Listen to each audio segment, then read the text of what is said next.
बिस्मिल्लाहिर्रहमानिर्रहीम। अस्सलाम वालेकुम नाज़रीन। आज काफ़ी अर्से के बाद मैं आपसे मुखातिब हूँ।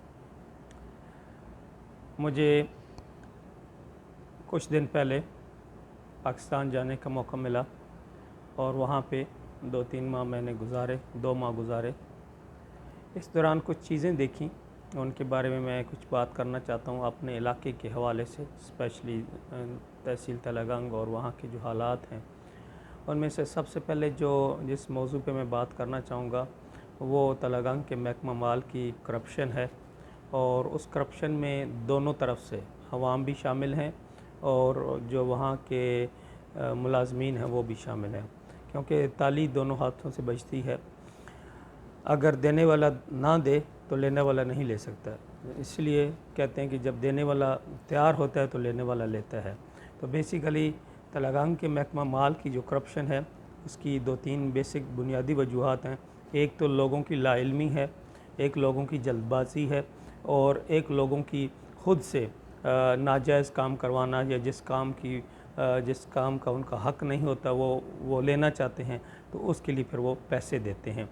तो इसमें पहला जो मेरा तजर्बा हुआ, मुझे एक विरासती इंतकाल कराना था।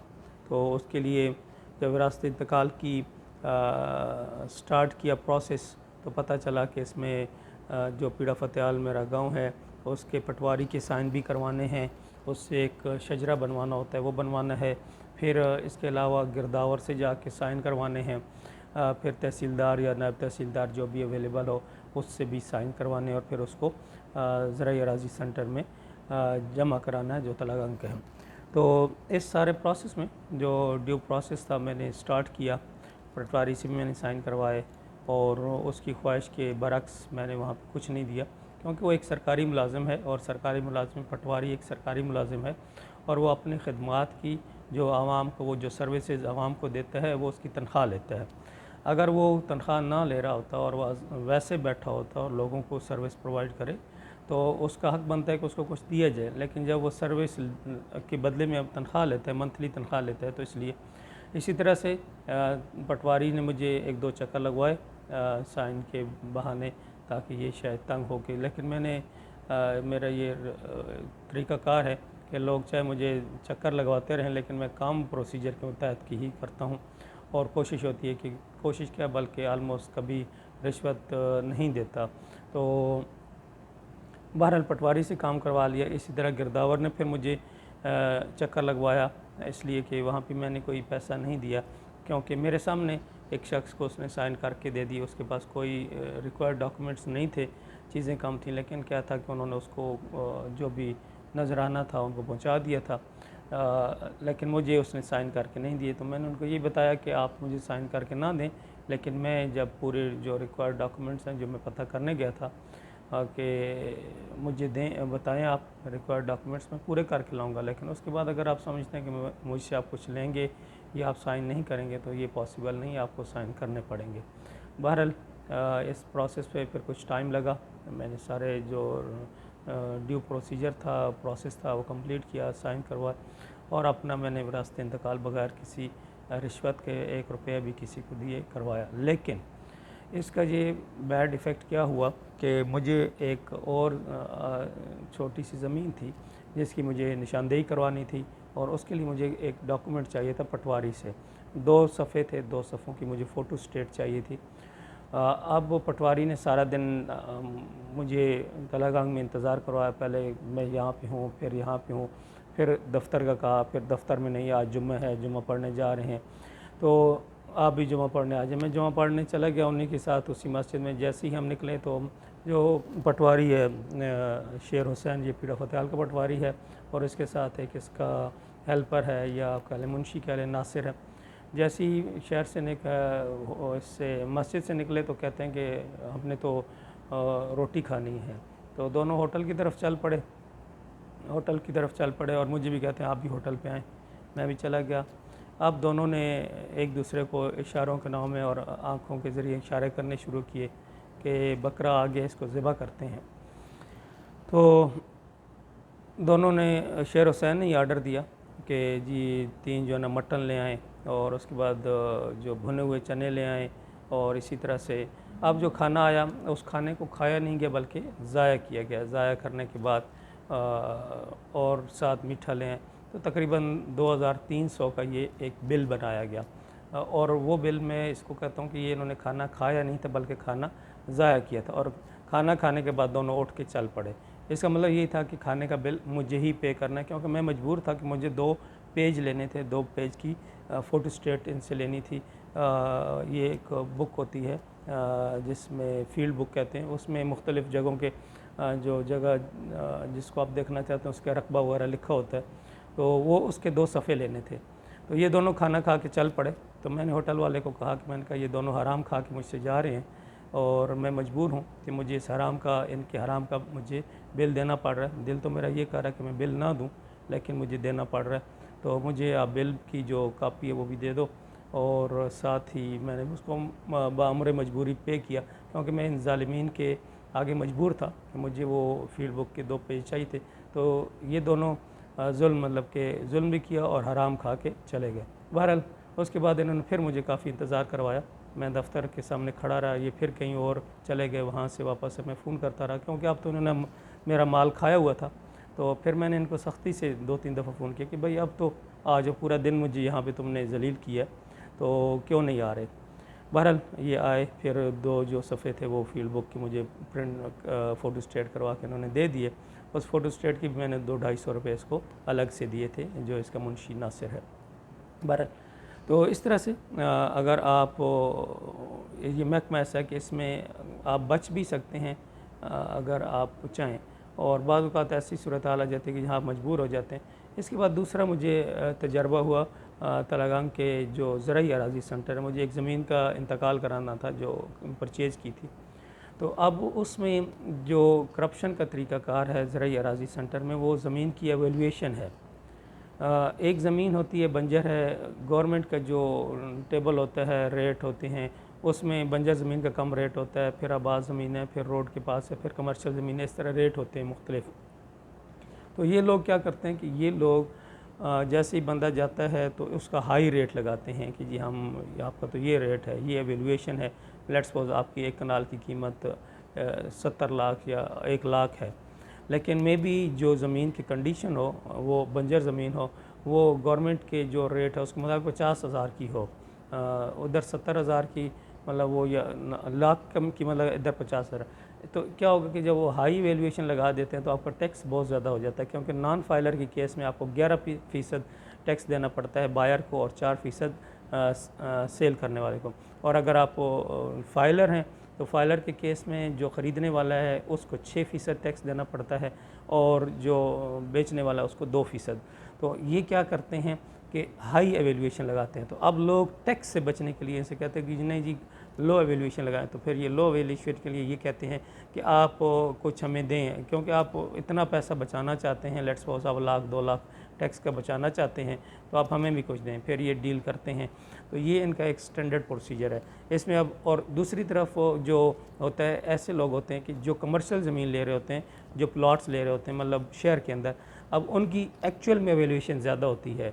मीन कि उनको लेट्स सपोज वहाँ पे एक जो मरला है वो में भी 3 लाख का हो। अब वहाँ पे अवाम जो है, लोग जो हैं, मैंने कहा ना कि ताली दोनों हाथों से बजती है। लोग क्या करते हैं कि उनको कहते हैं कि जी आप लो वैल्यू इसकी लगाएं। अब लो वैल्यू लगाने की लाजमी बात है, वो उनको फिर रिश्वत देते हैं। और आपको पता है कि हदीस शरीफ में है कि अर्राशी वल मुर्तशी किलाहुमा फिन्नार, रिश्वत देने वाला और रिश्वत लेने वाला दोनों जहन्नम में जाएंगे या दोनों जहन्नमी हैं। तो लेकिन आवाम पैसा बचाने के लिए और जो वहाँ के अमला है, मुलाजमीन है, वो पैसा खाने के लिए इस जहन्नम की आग को एक्सेप्ट कर रहे हैं और करते हैं। मेरे सामने मामलात आते रहे, मुझे इंतहाई मजबूर किया गया जब मेरा मामला था कि आप हम आपको वैल्यूएशन हाई लगाएंगे। मुझे कहा गया कि आपकी 8,30,000 एकड़ लगेगा। मैंने उन्हें कहा कि जी मेरी ज़मीन तो बंजर है और इसकी ये वैल्यू ही नहीं है जो आप लगा रहे हैं। उन्होंने कहा नहीं इससे कम, और ये गवर्नमेंट का आर्डर है कि हाईएस्ट वैल्यू। तो फिर मैंने उनसे कुछ लोग बीच में आए, उन्होंने कहा कि जी आप अपना टैक्स बचा लो, टैक्स बचाने के लिए आप इनको 25,000 रुपया दे दो और उस पर क्या होगा कि आपको ये लो वैल्यू लगा देंगे, आपका टैक्स बच कर जाएगा। मैंने कहा नहीं, मैं टैक्स इस तरह से नहीं बचाऊंगा, मैं कि बल्कि मैं फाइलर हूँ। फाइलर होने के केस में मेरी जो टैक्स की फ़ीस है वो वैसे ही 6% है। इसके अलावा जो मेरा राइट है ये मैंने उनसे डिस्कस किया। फिर पहले तो लोगों ने मुझे काफ़ी मोटिवेट किया रिश्वत देने के लिए कि आप रिश्वत दें और ये फ़ायदा ले लें, लेकिन मैंने कहा नहीं, असूल नहीं तोड़े जा सकते। असूल वही है कि जो आपने डट के रहना है। फिर मैंने उनको दूसरे दिन, एक दिन पूरा मेरा उन्होंने ज़ाया किया और सुबह से लेकर शाम तक जुमे की नमाज़ भी मेरी ज़ाया होगी। लेकिन नेक्स्ट डे मैंने उनको फिर आप जाके बताया कि एज़ पर रूल आपने, अगर आपके पास ये रूल है कि हाईएस्ट वैल्यू लगानी है इवन बंजर ज़मीन की, तो आप मुझे वो लेटर दिखाएंगे, वो ऑर्डर दिखाएंगे गवर्नमेंट का कि वो कहाँ पर है। और अगर वो आपके पास लेटर नहीं है तो फिर जो भी उसके कंसिक्वेंसेस हैं आपके लिए या मेरे लिए, फिर जो भी हमें करना पड़ेगा करेंगे। तो बहरहाल बात ये है कि अगर आपके अंदर डिटर्मिनेशन है, अगर आपके अंदर आपको नॉलेज है, आपको चीज़ों की समझ है, आप रिश्वत नहीं देना चाहते, आप थोड़ी सी मुशक्क़त, थोड़ी सी तकलीफ़ बर्दाश्त कर सकते हैं, तो उस तरह से ये लोग आपसे फिर रिश्वत नहीं ले सकते। और लेकिन अगर आप ही तैयार हो जाएं, पैसा बचाने के लिए तैयार हो जाएं या वक्त बचाने के लिए तैयार हो जाएं रिश्वत देने के लिए, तो फिर तो बड़ा आसान है। फिर ठीक है जी, वो कहते हैं कि ये तो चलता है, ऐसे नहीं है, ये नहीं चलता और ना चलना चाहिए। और मैंने उनको बड़े वाज़े कहा था कि मैं अपने असूलों को नहीं तोड़ सकता, मैं रिश्वत 1 रुपये भी नहीं दूंगा। ये मेरे अल्फाज थे। मैंने उन्हें कहा कि 1 रुपया रिश्वत नहीं होगी।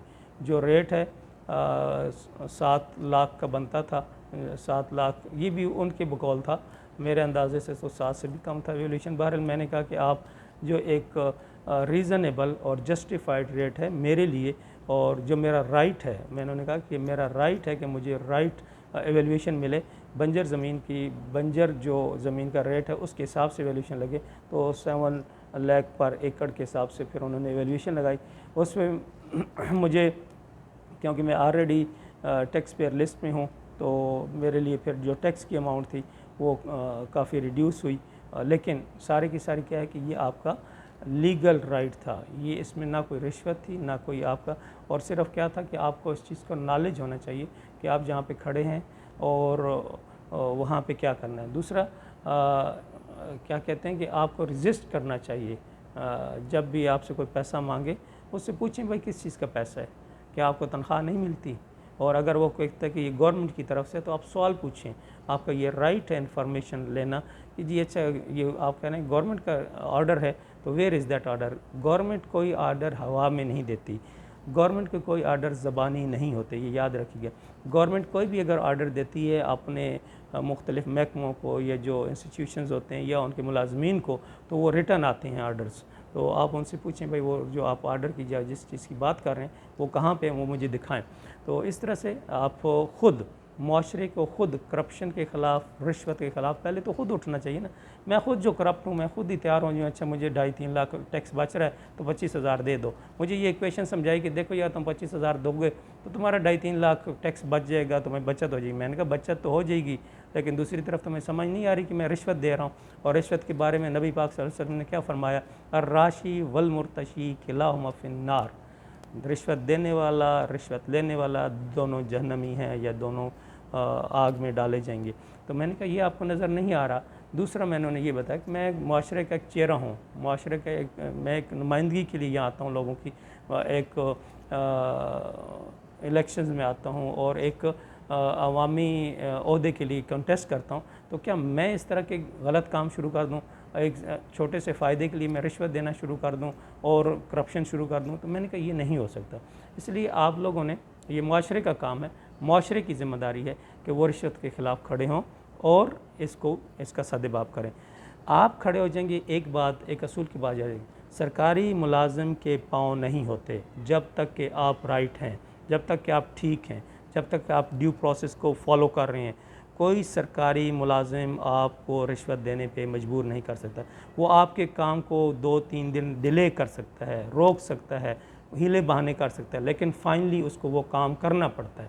इसलिए आप हमेशा जहाँ पे भी आपसे रिश्वत का मुतालबा हो, इस वजह से कि आप जल्दी में हैं या आपकी कोई मजबूरी है, तो वहाँ थोड़ा होल्ड ऑन करें, वहाँ पे थोड़ी रेजिस्टेंस दिखाएं, वहाँ अपने आप को एक मजबूत शख्सियत का मालिक दिखाएं, ना कि वहाँ पे फ़ौरन आप पैसे निकाल के। मेरे सामने अब एक मामला हुआ, एक ज़मीन की कीमत 4 लाख की बजाय 2 लाख लिखवाई गई, तो उसका टैक्स क्या हुआ 60,000 से 30,000 पे आ गया। तो ये मामला अब क्या था, उन्होंने फ़ौरन एक्सेप्ट किया रिश्वत देना कि ठीक है जी, मैं 30,000 बच रहा है तो 10-12 हज़ार इनको दे दो। तो ये तरीका ठीक नहीं है। मुआशरा इस तरह से ही करप्ट होता है। हम कहते हैं हुक्मरान करप्ट हैं, मैं कहता हूँ अवाम करप्ट है, हम लोग करप्ट हैं। हम खुद रिश्वत दे के गलत तरीके से ताल्लुक़ से और इन तरीक़ों से जो ड्यू प्रोसेस होता है उसको या जो ड्यू फीस होती है उसको कम करने के लिए हम गलत रास्ते चुनते हैं और गलत रास्तों पे चलते हैं, जिसकी वजह से फिर माशरे में ये जो करप्शन है निचले लेवल पे बढ़ती जा रही है। करप्शन का जो सोर्स है वो याद रखिएगा, वो आवाम की अपनी ख्वाहिश है। आवाम खुद तैयार हो जाते हैं कि कहते हैं ओ जी ये करना पड़ता है, नहीं करना पड़ता। मैं आपको बता रहा हूँ नहीं करना पड़ता। आप ड्यू प्रोसेस को फॉलो करें, आप बच जाएंगे। बाज़ औक़ात ऐसा होता है कि जैसे मैंने कहा कि मुझे खाना उन्होंने ज़बरदस्ती, अब उन्हें पता था कि ये पैसे नहीं देगा, तो क्योंकि वो मैंने डायरेक्ट उनको कहा हुआ था कि किसी ने पैसे मुझसे मांगे तो इसकी मैं रिटर्न जो है ना कंप्लेन करूँगा। तो उन्होंने बहाने से मुझे होटल पे लेके गए, वहाँ खाना खा लिया। फॉर एग्ज़ाम्पल आपको मजबूरन खाना या कोई करना भी पड़ जाता है, किसी को पैसे के अब और कोई रास्ता नहीं है, तो उसके रिकॉर्ड में रखें। काम होने के बाद आप उसको रिपोर्ट करें कि जी ये हुआ है, मैंने ये काम किया था और मुझसे इतना पैसा या ये इस तरह की अनड्यू जो ड्यूज़ थे या चार्जेस थे वो लिए गए। तो इस तरह से माशरे से करप्शन ख़त्म होगी, माशरे से रिश्वतस्थानी ख़त्म होगी। इसके अलावा और कोई रास्ता नहीं है। कोई हुक्मरान आके किसी अफसर के या किसी शख्स के जो किसी या आवाम के हाथ नहीं पकड़ सकता कि भाई रिश्वत ना दो या रिश्वत, ये हम हैं, हमने रजिस्ट करना है कि हमने रिश्वत नहीं देनी, या ये हम हैं जिन्होंने रजिस्ट करने कि हम रिश्वत नहीं लेनी। ये पैगाम दोनों के लिए, आवाम के लिए भी और मुलाजमीन के लिए, कि अगर कोई शख्स आपको रिश्वत देना चाहता है तो आप उन्हें बताएं भाई ड्यू प्रोसेस ये है, मैं रिश्वत नहीं लूँगा। इसी तरह अगर कोई मुलाजिम आपसे रिश्वत लेना चाहता है तो आप उसे बताएं कि ये ड्यू प्रोसेस है, मैंने सारी डॉक्यूमेंट या सारा प्रोसीजर कंप्लीट कर लिया, मैं पैसा नहीं दूंगा, आपको इस काम की तनख्वाह मिलती है, आपको ये काम करना है। बहरहाल ये मेरा पैगाम है मुआशरे के लिए कि अगर आपने रिश्वत से बचना है तो फिर आपने ख़ुद, और करप्शन से को ख़त्म करना है मुआशरे से, तो आपने ख़ुद रेजिस्टेंस करनी है, आपने ख़ुद जदोजहद करनी है और आपने ख़ुद पहले अपने गिरबान में झांकना है कि मैं ख़ुद क्या कर रहा हूँ। इजाज़त दीजिए। अस्सलाम वालेकुम।